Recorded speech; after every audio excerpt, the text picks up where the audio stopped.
रोजाना खबर रखे सब पे नजर। लाइक कीजिए, शेयर कीजिए और सब्सक्राइब कीजिए हमारे चैनल को।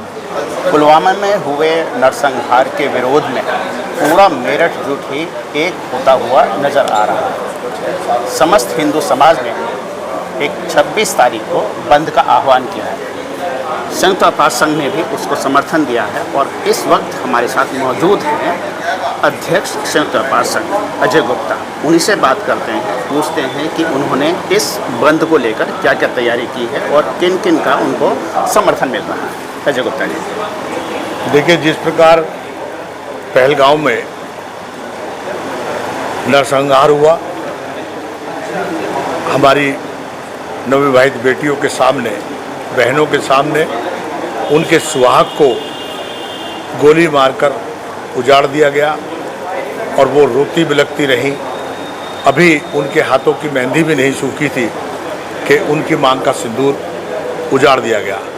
और सबसे दुखद और दुर्भाग्यपूर्ण स्थिति कि उनका धर्म पूछकर, जाति नहीं धर्म पूछकर उनको मारा गया। उनके हाथ के कलावे को देखकर उनको मारा गया, माथे के सिंदूर देखकर उनके पति को मारा गया। इससे मेरठ ही नहीं, पूरा देश शोक में है और आक्रोशित है।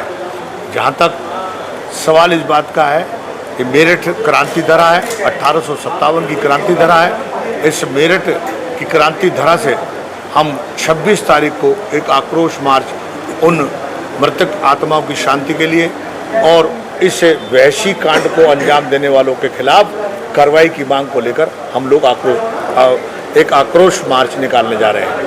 उसमें हमने संपूर्ण हिंदू समाज, चाहे सामाजिक संगठन हो, चाहे धार्मिक संगठन हो, अथवा किसी भी प्रकार में समाज में सेवा करने वाले लोग हों, उन सबको इकट्ठा कर आज एक बैठक की और उस बैठक में पूर्ण समर्थन पूरे हिंदू समाज मेरठ के ने हमको समर्थन दिया है। उसी कड़ी में संयुक्त व्यापार संघ मेरठ के अध्यक्ष के नाते हमने मंच से अपने यहाँ उपस्थित व्यापारी और आम जन से अपना समर्थन मांगा, जिसमें संपूर्ण मेरठ को के व्यापार को 26 तारीख को बंद करने का संपूर्ण समर्थन हमको मिला है। हम लोग उसमें 26 तारीख को संपूर्ण मेरठ का बाजार बंद रहेगा और हम लोग उस आक्रोश यात्रा में शामिल रहेंगे, जन आंदोलन में हम लोग साथ रहेंगे।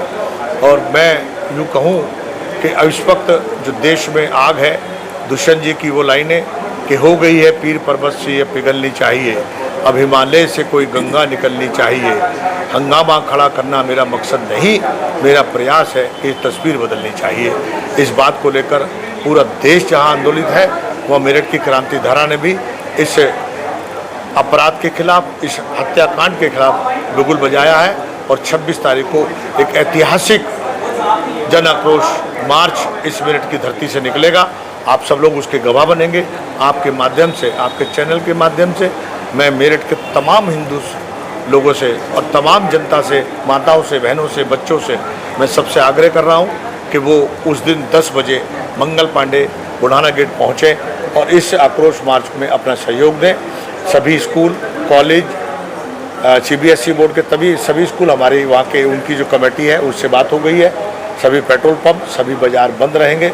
हमें पूर्ण समर्थन प्राप्त हो रहा है, लिखित में भी, टेलीफोन पर भी और यहाँ पर सभा में भी हमको समर्थन प्राप्त हुआ है। इसके लिए मैं उन सबका आभार व्यक्त करना चाहता हूँ। और आप देखिएगा, ऐतिहासिक बंद होगा, साथ ही साथ ऐतिहासिक मार्च, जन आक्रोश मार्च निकलेगा, ऐसा मेरा विश्वास है। अजय जी, एक बात और भी रही इस नरसंहार के दौरान कि लोगों को उनका धर्म पूछकर चुन चुन करके मारा गया। इसके साथ ही ये भी कहा जाता है कि आतंकवाद का कोई धर्म नहीं होता, लेकिन अब इसके बाद कुछ परिदृश्य चेंज होता नजर आ रहा है। देखिए, अगर सही पूछें तो मुझे ये कहने में कोई गुरेज नहीं है कि ये संपूर्ण रूप से आतंकवादी घटना मैं नहीं मानता हूँ इसको, ये मेरा व्यक्तिगत मत है। ये कुल मिलाकर के हिंदुओं का नरसंहार करने का प्रयास हुआ है और उसमें 26 जाने उन्होंने ले ली हैं।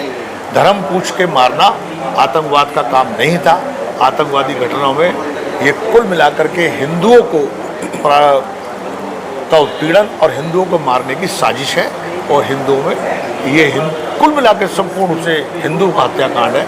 इस पर मेरा अपना व्यक्तिगत मत ये है और इसमें अब इसको आतंकवाद के रूप को और स्वरूप को बदलने का काम धर्म पूछकर हिंदू धर्म पूछकर और धर्म हिंदुओं को मारने का प्रयास। संपूर्ण घटना में ये तो रहा कि हिंदुओं को ही चुन चुन करके उनको निशाना बनाया गया, और यहाँ पर जो बंद का आह्वान किया जा रहा है उसमें भी हमने समस्त हिंदू समाज को ही लिया है। जी, क्या अगर कोई दूसरा वर्ग इसको सहयोग देना चाहता है तो क्या आप सब लोग उसका सहयोग लेंगे? देखिए, जैसा आपने कहा कि आतंकवाद का कोई धर्म नहीं होता, जी। ऐसे ही उस दूसरे धर्म की बात जिसकी आप कर रहे हैं उसमें हर आदमी अपराधी और आतंकवादी नहीं होता। जी। जो हिंदुस्तान से प्रेम करते हैं, जो इस प्रकार की घटनाओं को बुरा समझते हैं या इसको अपराध समझते हैं, उनका सहयोग अगर मिलेगा तो वो अपना समर्थन देंगे। और मुझे लगता है बाजार बंद में वो शायद आक्रोश आंदोलन में ना भी शामिल हो, लेकिन वो व्यापार अपना बंद करें और अपना समर्थन हमें दें, हम उसको कबूल करेंगे। इस घटना के बाद कुछ ऐसा नहीं लग रहा है कि समाज जो दो भागों में बंटता हुआ साफ साफ नजर आ रहा है? नहीं, देखिए, ये बांटने का काम तो एक समुदाय विशेष के लोग कर रहे हैं, चाहे वो वक्फ के नाम पे कर रहे हो, चाहे वो दूसरी बात मैं एक और कहना चाहता हूँ कि ये जो विपक्ष है इसमें वो बहुत बड़ी भूमिका निभा रहा है। अभी एक पार्टी के दामाद ने एक बयान दिया कि उन्होंने इसलिए मारा है कि वो अपने को समझ रहे हैं कि मुसलमानों को दबाया जा रहा है। तो इस तरह के वाहियात बयान देकर मैं समझता हूँ मंदबुद्धि वाला काम उन्होंने किया है। समाज को बांटने का काम वो लोग कर रहे हैं। और जिस वर्तमान सरकार का सबका साथ, सबका विकास, सबका विश्वास की बात थी लेकर चलती है सरकार, आज प्रधानमंत्री जी ने जिस तरीके से कहा है, निश्चित तौर पे आप समझ सकते हैं वो कितनी पीड़ा उनके मन में है। तो उन्होंने बड़ा स्पष्ट कहा है कि जिन लोगों ने ये अपराध किया है, जिन लोगों ने इसकी रणनीति बनाई है, जो उनके सहयोगी हैं, उन्होंने तीनों सेक्टरों को लिया है, उन तीनों सेक्टरों को उनकी कल्पना से भी बुरा अंजाम भुगतने का के लिए तैयार रहना चाहिए। उन्होंने अपनी भावना को बड़ा स्पष्ट कर दिया है और इस आंदोलन के माध्यम से, इस जन आक्रोश का जो मार्च है, इसको लेकर के कुल मिलाकर के प्रधानमंत्री की इस प्रतिज्ञा को बल मिलने वाला है, ऐसा मेरा विश्वास है। रोजाना खबर रखे सब पे नजर, लाइक कीजिए, शेयर कीजिए और सब्सक्राइब कीजिए हमारे चैनल को।